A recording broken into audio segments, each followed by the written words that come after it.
धन्यवाद माननीय प्रधानमंत्री जी। माननीय प्रधानमंत्री जी से पुनः सादर अनुरोध कि भारतवर्ष की प्रथम 1.5 किलोमीटर लंबी लॉन्ग हॉल मालगाड़ियों का न्यू भावपुर एवं न्यू खुर्जा स्टेशनों से हरी झंडी दिखाकर शुभारंभ करें। माननीय प्रधानमंत्री जी।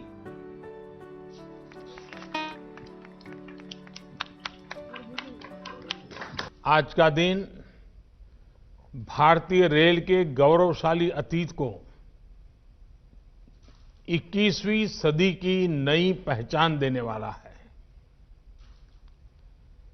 भारत और भारतीय रेल का सामर्थ्य बढ़ाने वाला है।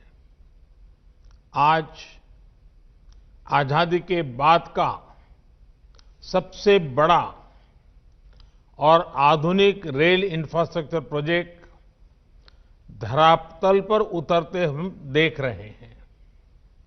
साथियों, आज जब Khurja Bhaupur freight corridor route पर जब पहली मालगाड़ी दौड़ी तो उसमें नए भारत की, आत्मनिर्भर भारत की गूंज और गर्जना स्पष्ट सुनाई दी।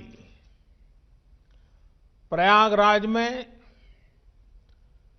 ऑपरेशन कंट्रोल सेंटर भी नए भारत के नए सामर्थ्य का प्रतीक है। ये दुनिया के बेहतरीन और आधुनिक कंट्रोल सेंटर में से एक है और ये सुनकर किसी को भी गर्व होगा कि इसमें मैनेजमेंट और डेटा से जुड़ी जो टेक्नोलॉजी है वो भारत में ही तैयार की गई है। भारतीयों ने ही उसको तैयार किया है। भाइयों और बहनों, इंफ्रास्ट्रक्चर किसी भी राष्ट्र के सामर्थ्य का सबसे बड़ा स्रोत होता है। इंफ्रास्ट्रक्चर में भी कनेक्टिविटी राष्ट्र की नसें होती हैं, नाड़ियां होती हैं। जितनी बेहतर ये नसें होती हैं, उतना ही स्वास्थ्य और सामर्थ्यवान कोई राष्ट्र होता है। आज जब भारत दुनिया की बड़ी आर्थिक ताकत बनने के रास्ते पर की तरफ तेजी से आगे बढ़ रहा है, तब बेहतरीन कनेक्टिविटी देश की प्राथमिकता है। इसी सोच के साथ बीते 6 सालों से भारत में आधुनिक कनेक्टिविटी के हर पहलू पर फोकस के साथ काम किया जा रहा है। हाईवे हो, रेलवे हो, एयरवे हो, वाटरवे हो या फिर हाईवे, आर्थिक रफ्तार के लिए जरूरी इन पांचों पहियों को ताकत दी जा रही है, गति दी जा रही है। ईस्टर्न डेडिकेटेड फ्रेट कॉरिडोर, इसके एक बड़े सेक्शन का लोकार्पण भी इसी दिशा में बहुत बड़ा कदम है।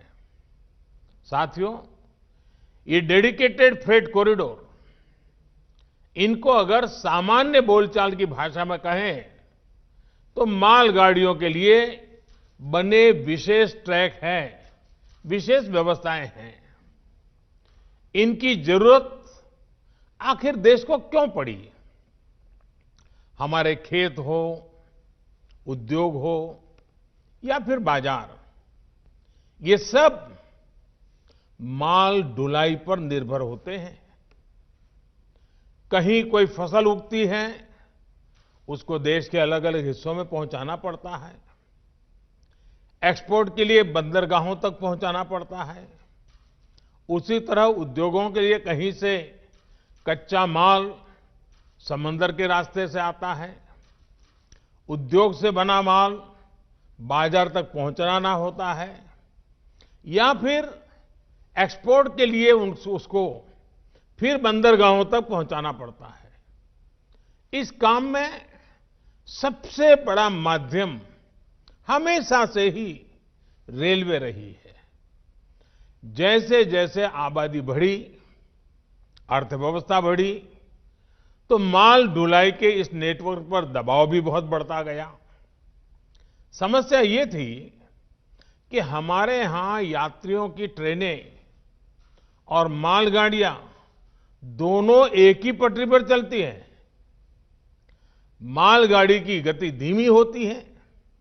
ऐसे में मालगाड़ियों को रास्ता देने के लिए यात्री ट्रेनों को स्टेशन पर रोका जाता है। इससे पैसेंजर ट्रेन भी समय पर नहीं पहुंच पाती है और मालगाड़ी भी लेट हो जाती है। मालगाड़ी की गति जब धीमी होगी, जगह जगह रोक टोक होगी, तो जाहिर है ट्रांसपोर्टेशन की लागत ज्यादा होगी। इसका सीधा असर हमारे खेती, खनिज उत्पाद और औद्योगिक उत्पादों की कीमत पर पड़ता है। महंगे होने के कारण वो देश और विदेश के बाजारों में होने वाली स्पर्धा में टिक नहीं पाते हैं, हार जाते हैं। भाइयों और बहनों, इसी स्थिति को बदलने के लिए फ्रेट कॉरिडोर की योजना बनाई गई। शुरू में 2 डेडिकेटेड फ्रेट कॉरिडोर तैयार करने की योजना है। पूर्वी डेडिकेटेड फ्रेट कॉरिडोर पंजाब के औद्योगिक शहर लुधियाना को पश्चिम बंगाल के दानकुनी से जोड़ रहा है। सैकड़ों किलोमीटर लंबे इस रूट में कोयला खाने हैं, थर्मल पावर प्लांट है, औद्योगिक शहर है। इनके लिए फीडर मार्ग भी बनाए जा रहे हैं। वहीं पश्चिमी डेडिकेटेड फ्रेट कॉरिडोर महाराष्ट्र में जेएनपीटी को उत्तर प्रदेश के दादरी से जोड़ता है। लगभग 1500 किलोमीटर के इस कॉरिडोर में गुजरात के मुंद्रा, कांडला, पीपावाव, दहेज और हजीरा के बड़े बंदरगाहों के लिए फीडर मार्ग होंगे। इन दोनों फ्रेट कॉरिडोर के इर्द-गिर्द दिल्ली मुंबई इंडस्ट्रियल कॉरिडोर और अमृतसर कोलकाता इंडस्ट्रियल कॉरिडोर भी विकसित किए जा रहे हैं। इसी तरह उत्तर को दक्षिण से और पूरब को पश्चिम से जोड़ने वाले ऐसे विशेष रेल कॉरिडोर से जुड़ी जरूरी प्रक्रियाएं पूरी की जा रही हैं। भाइयों और बहनों, मालगाड़ियों के लिए बनी इस प्रकार की विशेष सुविधाओं से एक तो भारत में यात्री ट्रेन की लेट लतीफी समस्या कम होगी। दूसरा ये कि इससे मालगाड़ी की स्पीड भी 3 गुना से ज्यादा हो जाएगी और मालगाड़ियां पहले से 2 गुना तक सामान की ढुलाई कर पाएगी, क्योंकि इन ट्रैक पर डबल डेकर यानी डिब्बे के ऊपर डिब्बा ऐसी मालगाड़ियां चलाई जा सकेगी। मालगाड़ियां जब समय पर पहुंचती और पहुंचेगी तो हमारा लॉजिस्टिक नेटवर्क सस्ता होता जाएगा। हमारा सामान पहुंचाने का जो खर्च है वो कम होने के कारण सामान सस्ता होगा, जिसका हमारे निर्यात को लाभ होगा। यही नहीं, देश में उद्योग के लिए बेहतर माहौल बनेगा, ईज ऑफ डूइंग बिजनेस बढ़ेगी, निवेश के लिए भारत और आकर्षक बनेगा। देश में रोजगार के, स्वरोजगार के अनेक नए अवसर भी तैयार होंगे। साथियों, ये फ्रेट कॉरिडोर आत्मनिर्भर भारत के बहुत बड़े माध्यम बनेंगे। उद्योग हो, व्यापार कारोबार हो, किसान हो या फिर कंज्यूमर, हर किसी को इनका लाभ मिलने वाला है। लुधियाना और वाराणसी का कपड़ा निर्माता हो या फिरोजपुर का किसान, अलीगढ़ का ताला निर्माता हो या राजस्थान का संगमरमर कारोबारी, मलिहाबाद का आम उत्पादक हो या कानपुर और आगरा का लेदर उद्योग, भदोही का कालीन उद्योग हो या फिर फरीदाबाद की कार इंडस्ट्री, हर किसी के लिए ये अवसर ही अवसर लेकर आया है। विशेष तौर पर औद्योगिक रूप से पीछे रह गए पूर्वी भारत को ये फ्रेट कॉरिडोर नई ऊर्जा देने वाला है। इसका करीब करीब 60% हिस्सा यूपी में है। इसलिए यूपी के हर छोटे बड़े उद्योग को इससे लाभ होगा। देश और विदेश के उद्योगों में जिस प्रकार यूपी के प्रति आकर्षण बीते सालों में पैदा हुआ है, वो और अब अधिक बढ़ेगा। भाइयों और बहनों, इन डेडिकेटेड फ्रेट कॉरिडोर का लाभ किसान रेल को भी होने वाला है। कल ही देश में 100वीं किसान रेल की शुरुआत की गई है। किसान रेल से वैसे भी खेती से जुड़ी उपज को देश भर के बड़े बड़े बाजारों में सुरक्षित और कम कीमत पर पहुंचाना संभव हुआ है। अब नए फ्रेट कॉरिडोर में किसान रेल और भी तेजी से अपने गंतव्य पर पहुंचेगी।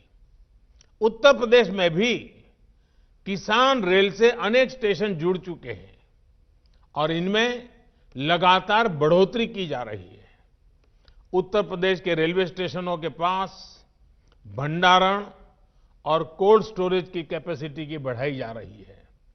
यूपी के 45 माल गोदामों को आधुनिक सुविधाओं से युक्त किया गया है। इसके अलावा राज्य में 8 नए गुड्स शेड भी बनाए गए हैं। वहीं उत्तर प्रदेश में वाराणसी और गाजीपुर में 2 बड़े पेरिशेबल कार्गो सेंटर पहले ही किसानों को सेवा दे रहे हैं। इनमें बहुत ही कम दरों पर किसान फल, सब्जियां जैसी जल्दी खराब होने वाली अपनी उपज स्टोर कर सकते हैं। साथियों, जब इस प्रकार के इंफ्रास्ट्रक्चर से देश को इतना फायदा हो रहा है, तो सवाल ये भी उठता है कि आखिर इसमें इतनी देरी क्यों हुई? ये प्रोजेक्ट 2014 से पहले जो सरकार थी, उसकी कार्य संस्कृति का जीता जागता प्रमाण है। साल 2006 में इस प्रोजेक्ट को मंजूरी दी गई थी।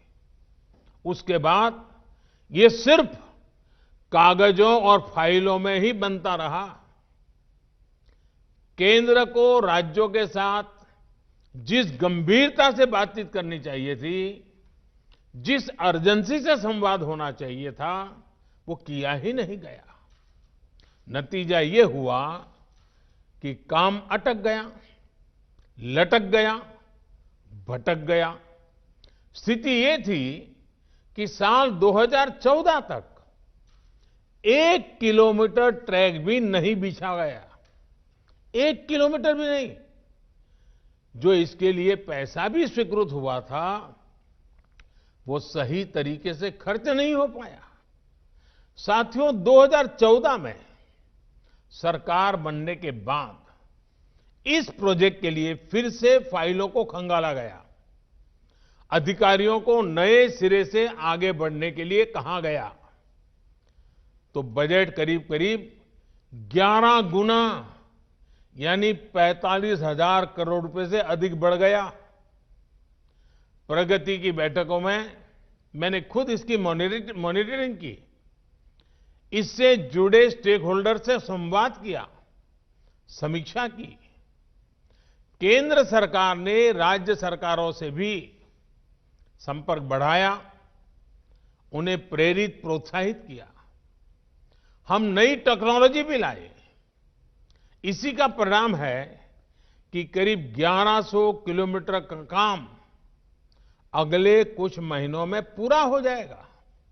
सोचिए, 8 साल में 1 भी किलोमीटर नहीं और 6-7 साल में 1100 किलोमीटर। भाइयों और बहनों, इंफ्रास्ट्रक्चर पर राजनीतिक उदासीनता का नुकसान सिर्फ फ्रेट कॉरिडोर को ही नहीं उठाना पड़ा है, पूरे रेलवे से जुड़ा सिस्टम ही इसका बहुत बड़ा भुक्तभोगी रहा है। पहले फोकस ट्रेनों की संख्या बढ़ाने पर रहता था ताकि चुनाव में उसका लाभ मिल सके, लेकिन जिस पटरियों पर ट्रेन को चलाना था उन पर निवेश ही नहीं किया जाता था। रेल नेटवर्क के आधुनिकीकरण को लेकर वो गंभीरता ही नहीं थी। हमारी ट्रेनों की स्पीड बहुत कम थी और पूरा नेटवर्क जानलेवा मानव रहित फाटकों से भरा हुआ था। साथियों, हमने 2014 के बाद इस कार्यशैली को बदला, इस सोच को बदला। अलग से रेल बजट की व्यवस्था को खत्म करते हुए हमने ऐलान करके भूल जाने वाली राजनीति को बदला। हमने रेल ट्रैक पर निवेश किया, रेलवे नेटवर्क को हजारों मानव रहित फाटकों से मुक्त किया, रेलवे ट्रैक को तेज गति से चलने वाली ट्रेनों के लिए तैयार किया, रेलवे नेटवर्क के चौड़ीकरण और बिजलीकरण दोनों पर फोकस किया। आज वंदे भारत एक्सप्रेस जैसी सेमी हाई स्पीड ट्रेन भी चल रही है और भारतीय रेल पहले से कहीं अधिक सुरक्षित भी हुई है। साथियों, बीते सालों में रेलवे में हर स्तर पर रिफॉर्म्स किए गए हैं। रेलवे में स्वच्छता हो, बेहतर खाना पीना हो या फिर दूसरी सुविधाएं, फर्क आज साफ नजर आता है। इसी तरह रेलवे से जुड़ी मैन्युफैक्चरिंग में भारत ने आत्मनिर्भरता की बहुत बड़ी छलांग लगाई है।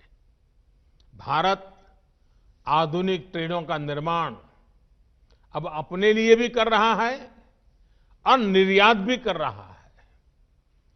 यूपी की ही बात करें तो वाराणसी स्थित लोकोमोटिव वर्क्स भारत में इलेक्ट्रिक इंजन बनाने वाला बड़ा सेंटर बन रहा है। रायबरेली की मॉडर्न कोच फैक्ट्री को भी बीते 6 सालों में डेंटिंग पेंटिंग की भूमिका से हम बाहर निकाल कर लाए हैं। यहां अब तक 5000 से ज्यादा नए रेलवे कोच बन चुके हैं। यहां बनने वाले रेल कोच अब विदेशों को भी निर्यात किए जा रहे हैं। भाइयों और बहनों, हमारे अतीत के अनुभव बताते हैं कि देश के इंफ्रास्ट्रक्चर के उस विकास को राजनीति से दूर रखा जाना चाहिए। देश का इंफ्रास्ट्रक्चर किसी दल की विचारधारा का नहीं, देश के विकास का मार्ग होता है। ये 5 साल की पॉलिटिक्स का नहीं, बल्कि आने वाली अनेकों पीढ़ियों को लाभ देने वाला मिशन है। राजनीतिक दलों को अगर स्पर्धा करनी ही है तो इंफ्रास्ट्रक्चर की क्वालिटी में स्पर्धा हो, स्पीड में स्पर्धा हो, स्केल को लेकर के स्पर्धा हो। मैं यहां एक और मानसिकता का भी जिक्र करना जरूरी समझता हूं, जो अक्सर हम प्रदर्शनों और आंदोलनों के दौरान देखते हैं। ये मानसिकता देश के इंफ्रास्ट्रक्चर को, देश की संपत्ति को नुकसान पहुंचाने की है। हमें याद रखना चाहिए कि इंफ्रास्ट्रक्चर, ये संपत्ति किसी नेता की, किसी दल की, किसी सरकार की नहीं है। ये संपत्ति देश की है, ये संपत्ति आपकी है, देश के नागरिकों की है। हमारे हर गरीब का, हर करदाता का, मध्यम वर्ग का, समाज के हर वर्ग का इसके पीछे पसीना लगा हुआ है, उसका पैसा लगा हुआ है। गरीब ने अपने पेट काट करके पैसा दिया है तब सब बनता है।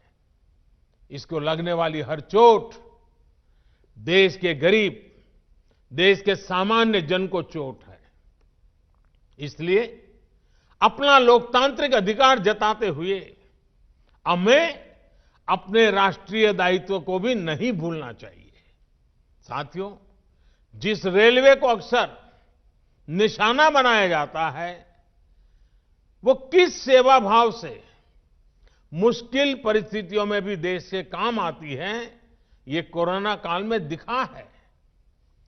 मुश्किल में फंसे श्रमिकों को अपने गांव तक पहुंचाना हो, दवा और राशन को देश के कोने कोने तक ले जाना हो, या फिर चलते फिरते कोरोना अस्पताल जैसी सुविधा देना हो, रेलवे के पूरे नेटवर्क का, सभी कर्मचारियों का ये सेवा भाव देश हमेशा याद रखेगा। यही नहीं, इस मुश्किल समय में रेलवे ने बाहर से गांव लौटे श्रमिक साथियों के लिए 1 लाख से ज्यादा दिनों का रोजगार भी सृजित किया है। मुझे विश्वास है कि सेवा, सद्भाव और राष्ट्र की समृद्धि के लिए एक निष्ठ प्रयासों का ये मिशन अनवरत चलता रहेगा। एक बार फिर यूपी सहित देश के तमाम राज्यों को फ्रेट कॉरिडोर की नई सुविधा के लिए अनेक अनेक शुभकामनाएं देता हूं और रेलवे के सभी साथियों को भी शुभकामनाएं देने के साथ साथ उनसे भी आग्रह करूंगा कि इस फ्रेट कॉरिडोर का आगे का काम भी हमें तेज गति से चलाना है। 2014 के बाद जो गति हम लाए थे, आने वाले दिनों में उससे भी ज्यादा गति लानी है। इसलिए मेरे रेलवे के सारे साथी जरूर देश की आशा अपेक्षा पूरी करेंगे। इस विश्वास के साथ आप सबको बहुत बहुत बधाई, बहुत बहुत धन्यवाद।